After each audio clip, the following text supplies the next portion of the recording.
Can y'all imagine there's a man right now who has a son, has another son 2 years later, with a different girl, which is me, by the way, goes right back behind me and gets the other girl pregnant for a second time after her putting him in jail on a felony charge last year. He abandons mine and pretends that he doesn't exist. Him, his mother, you name it. Just to now have to go to trial for what she did to him last year. I have told this man time and time again, when you shelter strays and you continue breeding them and you pretend like one doesn't exist because you don't like the mother, God will never bless you. Everything that you do will go wrong. Mind you, his mother condones this. She loves it. She loves that he abandons his son. I don't know. They're trying to accuse me of the baby being someone else's because he's light skinned. I'm light skinned with curly hair. The baby got curly hair. Like, I have curly hair. They just hate my guts, and now this man is facing prison time over this girl that he bred with 2 times.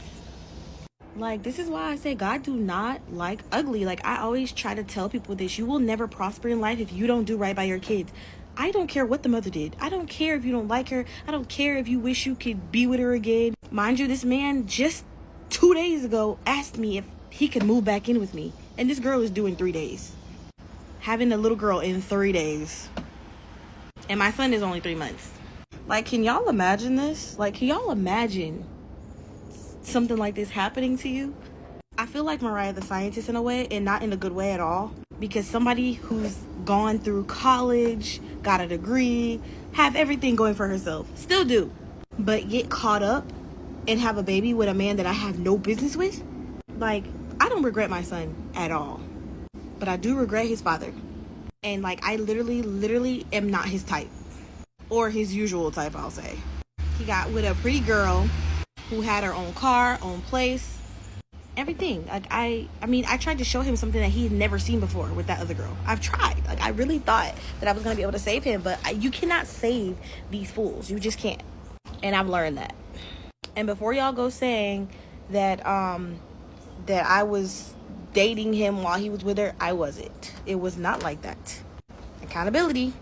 Ladies, learn from me. Find someone who's financially stable as you, or even more financially stable, that want the same things that you want in life or better. Please, please, please don't date somebody that is not on your level. Please. You're gonna regret it. Thanks for joining my TED Talk. Wow. Yeah, this is wild. So you mean to tell me everything that she's been through with this man, according to her, out of all that he's done, her biggest takeaway, the advice she wants to give to women and ears willing to listen is, one, don't deal with men who aren't on your level. We'll get to that part because that's very laughable at this moment. And two, only deal with men who are financially as stable as you are. That's her takeaway. Listen, with a perspective like that, it's not really a shocker why she's in the predicament that she's in now, as far as who end up being the father of her child. There's some women who tend to believe that, well, if a man just has money, then he's going to end up being a better man. And that's what gets so many of them in bad situations to begin with, because then that becomes the thing that they hold up and put on a pedestal and how they see that man, and it blinds them to maybe many of the other red flags that he possesses, but he has money. And so things look a little bit shinier than what they actually are. A man's financial status isn't going to dictate whether or not he wants to be a good father or not. And also, that man was on her level. Now, she doesn't feel that way now. That's why she's talking about her degrees, and she went to college, and she's talking about how, she's done all of this, and he is clearly a man who hasn't accomplished anything really in his life besides getting women pregnant. But that doesn't change the fact that that was a man that was on your level. Listen, women aren't out here feeling sympathy for men who they're not attracted to. Matter of fact, those men are actually invisible to most women if they're not attracted to the guy.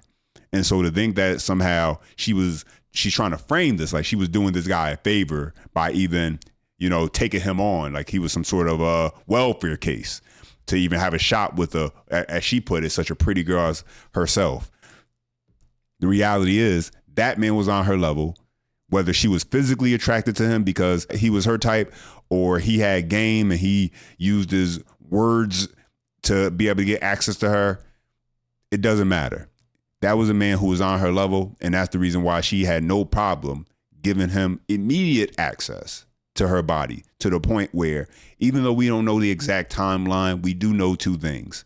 This man's getting ready to have a baby in about, a couple days, she said. He's due to have another baby, but he was knocking on her door to move back with her. And her baby is only 3 months old. And he already has another baby with that other woman. And so the timelines overlap. And I'm sorry, you can't tell me that this guy, we don't know anything about him, but you can't tell me that this guy wasn't displaying any negative signs, any red flags that should have been clear indicators that he's not the type of guy who you actually want to even entertain if you really do say that he is below you, he's not on your level. Because he's moving pretty quickly between women, gaining access to them and giving them babies. But let's get into some clips, guys. Here we go. Yo, I want you at the podium. What exactly are you wearing? I'm sorry. You look like you have a swimsuit on to me. No, it's not a swimsuit, and I did not know this was a court date. I just told the lady back there that I'm not dressed properly for court at all. Really? Yes, you are not. I agree with that 100%. That's very insulting to me, that you would come into my courtroom dressed like that. I apologize. I had no idea it was in as a visit and not a court date. So I was unaware that this was a court date. Because she wrote on the back of the car, a visit.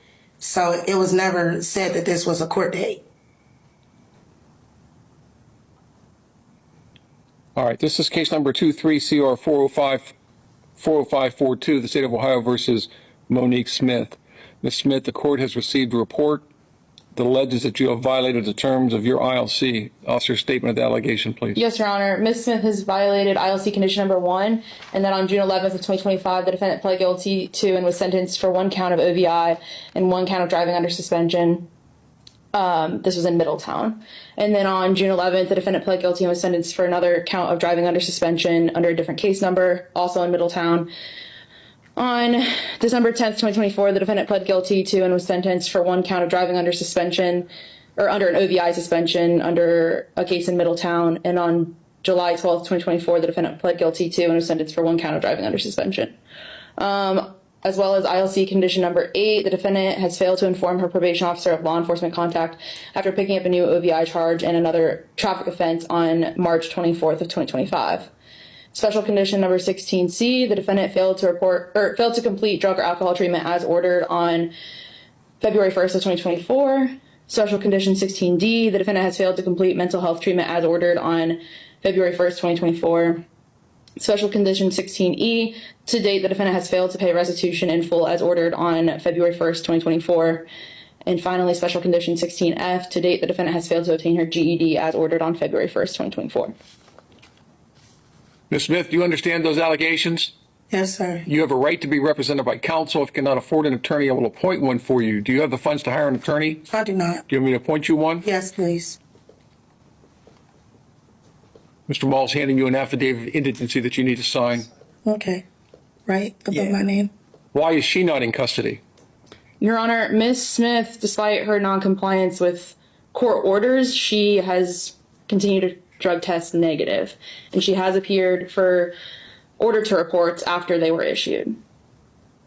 Thank you. All right, the court will find that you're indigent for the purposes of retaining counsel. The court will appoint attorney Roger Bouchard to represent you in this matter. Court finds that there's probable cause you have violated the terms of your ILC, and this matter is going to be set for final hearing. Ms. Smith, I don't know what you expect. Looking at your record, this isn't your first contact with the court, but I'm not sure what you've expected or what you have done in other courtrooms, but this is very different. I'm going to hold you to what I ordered you to do. Yes, so sir. You owe significant amount in restitution. It's $11,433. You have been on ILC for over a year. You have not done anything, and you continue to break the law.